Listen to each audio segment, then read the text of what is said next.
This video is sponsored by Skillshare. As humans, we are motivated by beautiful things, things that look good. Brain scan studies show that the sight of an attractive product can trigger the part of the motor cerebellum that governs hand movement. Instinctively, we reach out for attractive things. Beauty literally moves us. So to me, it was no surprise that I got questions like, how can I make my digital planner pretty? How can I make beautiful spreads that motivate me, that make me want to plan? And as much as I would love to preach about function over form, function over beauty, I am the exact same way. For example, I've downloaded hundreds of habit tracking apps and clipboard management style apps, many of which have incredible functionality, but if the app itself is ugly or poorly designed, I don't stick with it. It gets deleted. It's why things like the home edit have taken off, but these pretty plastic bins with gorgeous labels, or those cute spice jar drawers. These images elicit harmony, order, and just subjective prettiness. But what is especially great about things like the home edit way of life is that it combines beauty, what we're attracted to, with function, what we need to survive. And your planner is the same. 5 tips to making beautiful and functional digital planner spreads, starting with tip number 1. Let it be ugly first. Ironically, beauty is a motivator, but so is ugliness, the suck. Make a list, an ugly one even, of what you need from a spread that day. Each day is different, right? Even with perfect routines, every day is different. Are you time blocking today? Need more space for a longer to-do list? Maybe you need some dock grid for some brain dumping. Whatever it is, make a list of what you need out of your planner. From here, you can build the foundation of this template either from scratch or from digital stickers or templates you have. Or if you have a spread in your digital planner for this, then great, use that.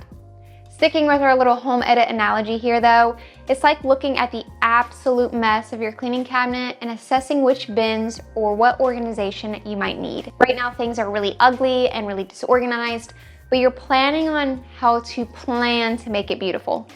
Redundant maybe, but planning is important.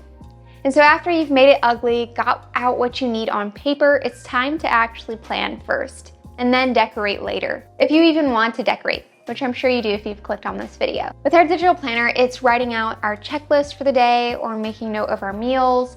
It might be journaling or typing out your plans. Whatever it is that you need in your planner, plan it out. With our cleaning cabinet analogy, it's deciding how we want to organize the bottles of these toxic chemicals and towels into our bins. Once we have everything planned out first, the function, we can move on to the beauty, the form. Beauty is an incredible motivator and it doesn't have to take a lot of time. Now, if you're not familiar with Skillshare, it is an online learning community with thousands of creative and inspiring classes for anyone who loves learning and wants to explore their own creativity. Skillshare is the perfect place to start for picking up a new skill or strengthening skills that you already have. Lately, I've been really enjoying the class Folk Illustrations on Your iPad in Procreate, which includes free paper texture and folk art brushes by Liz Collier-Brown. This is a great Skillshare class for strengthening my Procreate skills and taking on a new illustration style. If you're looking for an ad-free learning community with thousands of premium classes, then check out Skillshare. The first 1,000 people to use the link in the description will get a 1-month free trial of Skillshare, so go check it out. One simple way to make something beautiful is going monochrome. I love choosing a color and then using different shades of that color to embellish my spreads. So that might be sticking with the same shade of digital stickers, even if the stickers aren't from the same set or the same creator. Using different pen colors and highlighters, but of course sticking with the color that we chose. This is just something I found especially helpful with my digital notes when I took notes on my iPad in college.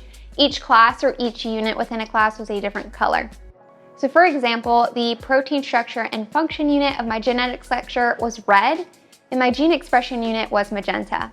So during long cumulative exams, it was actually really easy to remember my notes or what I've learned because I was like, okay, repressors, they switch genes off.